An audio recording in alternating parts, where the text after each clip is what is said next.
Hello, I'm Suzanne Makarem, Associate Professor of Marketing. I've been here at VCU since 2010, and I teach the undergraduate buyer behavior course and the graduate influencing consumer behavior course. My research interests are healthcare marketing, consumer emotions, and customer satisfaction and retention. You can connect with me on LinkedIn and find me on the VCU email list to email me if you have any questions. Today, I'm going to be giving you in this video an introduction, a very broad overview to help understand some consumer buyer behavior concepts. So we're going to cover three objectives. The first one is the one that we're going to spend most of the time on, and it's discussing the stages of the buyer decision process. We then will look at the major influencers of consumer and buyer behavior and of that process, and we will explore the diffusion of innovation process and the adoption process. So let's start with the buyer decision-making process. So the consumer decision process starts with need recognition. So when you got accepted at VCU, maybe they told you that to enroll in classes, you need a laptop. So if you don't have a laptop, that's when a need recognition is triggered, and you can move to the next step of the decision-making process, which is search for information, where you start looking in the market at different brands, and you start evaluating different alternatives, which is step 3 of the decision-making process. You evaluate those alternatives based on the criteria that you need for your classes and for your personal use of the laptop. You make a choice, and then you use your laptop, and that's where you get to the post-choice evaluation, where you decide whether you're satisfied, whether you're going to recommend this brand to others. And so we're going to go over each one of these steps. But before we do that, I want you to think of whether you always go through all the steps of the decision-making process. Of course, the answer is we don't. Sometimes we just run out of toilet paper and we get to need recognition and move straight to choice and buy the brand that we're used to. And so how much time we spend on the decision-making process and whether we go through every step depends on the type of decision that we're making.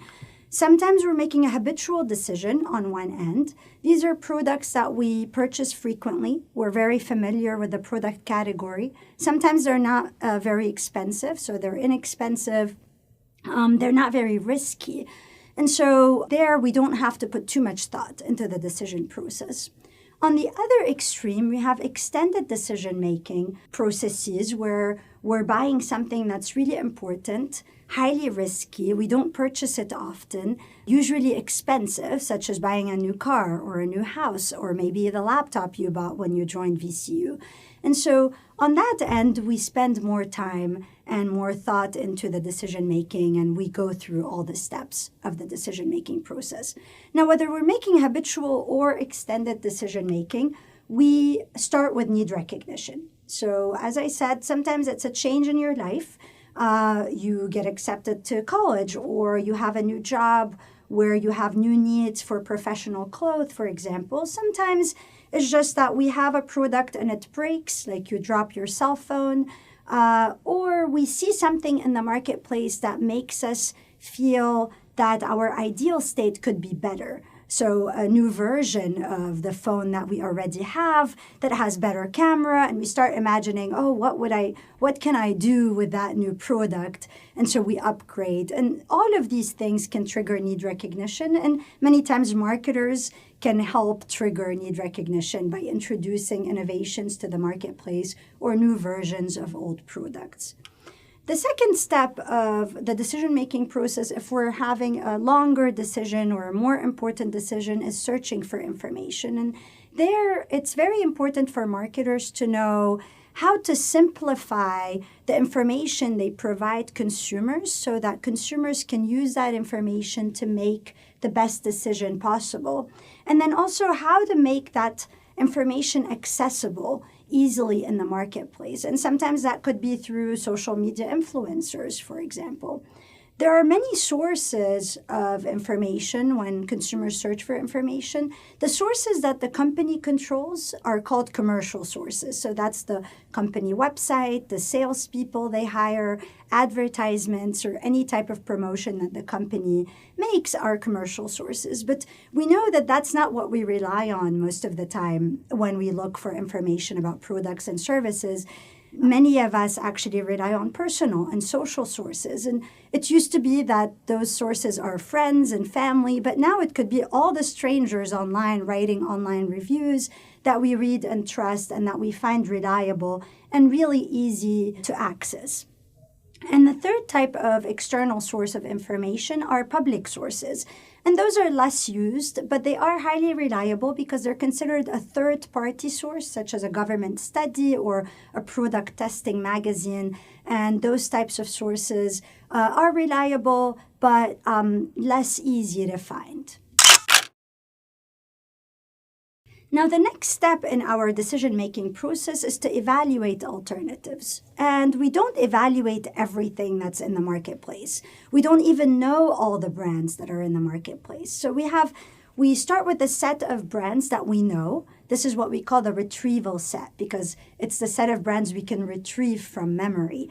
And so those are the brands that we are aware of, that we know. And then from those brands, we have brands that might not be acceptable. They're not acceptable because sometimes they're lower quality than we want. They don't match our criteria. Sometimes it's because they're too high in price and we can't afford them. And that puts them in the inept set, which is a set of brands that are unacceptable. So what's really important for us is that we usually try to compare the brands or evaluate the alternatives that are in our consideration set.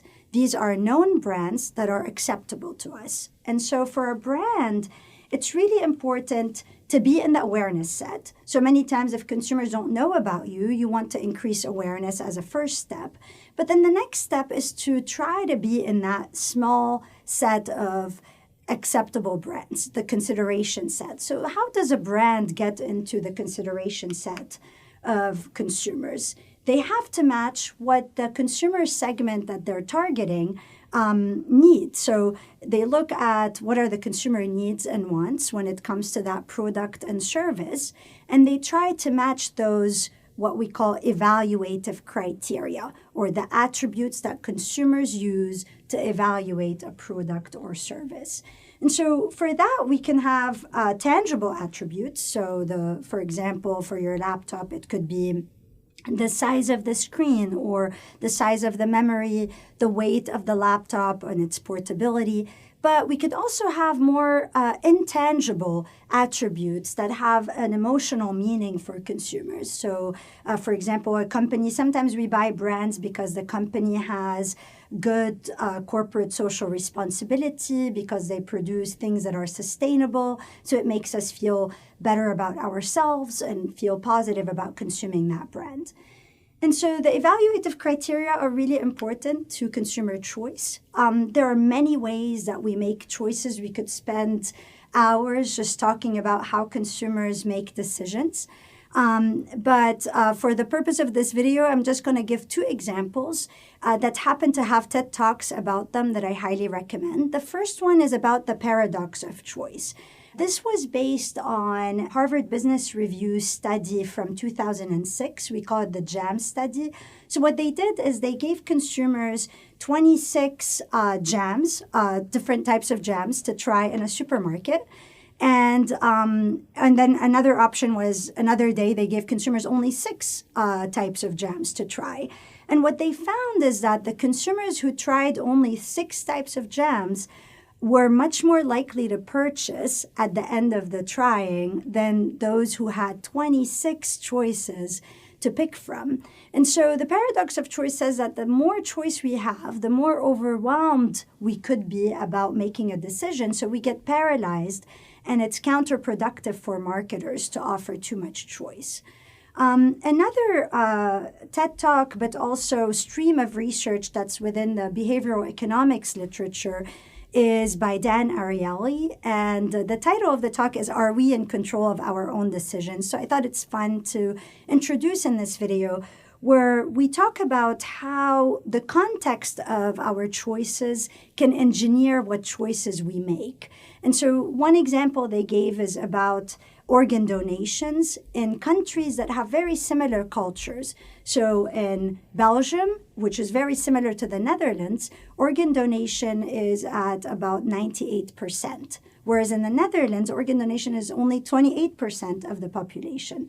And so what makes for this difference? It's not that the people in Belgium are much more generous about donating their organs once they pass, but it is that in the system in Belgium, it's the default option. So you are an organ donor by default. Versus in the Netherlands, it's similar to what we have here in the United States, where you're not an organ donor by default, and you have to go to the DMV and change the status to become an organ donor. And so this stream of research has found that most consumers will stay with the default options. And that has a lot of implications on how can we engineer people's choices by picking a default that we want them to default to. And so choice is a really broad topic, but today we're going to move to the next and final step of the decision-making process, which is the post-purchase behavior, where there are a lot of things that can happen. You can feel cognitive dissonance, or doubts about your decision. But the most important one that we discuss is satisfaction. Are you satisfied or dissatisfied? And that's mostly based on your expectations. Did the product or service exceed your expectations, or did it fall short of your expectations? And that, of course, is going to guide whether you're going to tell people about it, whether you're going to repeat purchase or become a loyal customer of the brand. The next objective for this video is to understand what are the major factors that influence consumer buyer behavior. And so we can see here just an overview of all these factors. And we start with the decision-making process in the middle, from need recognition to choice to post-choice behavior. And we find that factors that influence that can be internal, and that's internal to the customer, such as their personality, their lifestyle, their motivation, how they learn, their perceptions or attitudes. And then we have external factors. Some of the external factors could be driven by the company. And so that's where we find our marketing mix, or 4 Ps, how the company designs the product, where it places the product, how it prices the product, and then also how it promotes it. But we also have external factors that are not associated with the company or outside the company's control. And that's your reference groups, your family, your friends. That is your culture, the different subcultures that influence consumer decision-making. And so we're going to go briefly over some of these and give a couple of examples. So when we talk about internal influencers, we talk about personal factors. So that's your demographics, age and occupation. The self-concept is really important, how consumers view themselves, their self-image, such as one example that CoverGirl used to play on this idea of self-concept is having the tagline, "I am what I make up." And so that triggers in the consumer that idea that what they consume is a reflection of themselves. And then, of course, we have psychographics that are really important, consumer lifestyles. So that is how consumers spend their time, how they spend their money, what are their activities, their interests, their opinions, what we call the AIOs, which are really important when we target consumers with our product.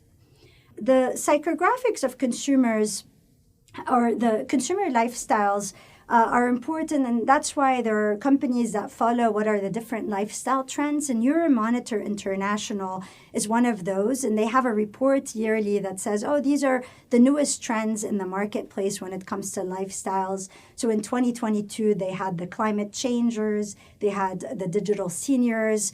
I'm going to just show you 2 examples, and my students came up with these different activities, interests, and opinions that they thought that this lifestyle might have. So one is the Great Life Refresh, where they thought, oh, these are the people who have a healthy outlook on life, people who want to work from home or who support the van life, people who want to reconnect to nature. the self-love seekers, and you can see some of these examples that are expressed visually and what their lifestyle might look like. The other type of internal influencers are psychological factors. So that's motivation, what drives people to behave in certain ways, how they learn from different stimuli in the marketplace, whether these stimuli are advertisements and marketing messages or other non-marketing stimuli, and then how they perceive the world, what is their interpretation of the messages that they receive. And finally, their attitudes, how they learn to react to certain ideas, to certain brands, to objects.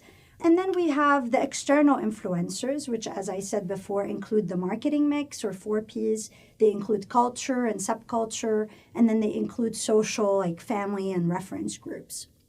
And so this is a very good point to transition us to the third objective of this video, which talks about the diffusion process of new products. So when we think about new products and how their diffusion into the marketplace happens, it happens through communication. So people have to communicate about an innovation for it to spread through the marketplace. And this is why external influencers, especially family and reference groups, are very important to this diffusion process.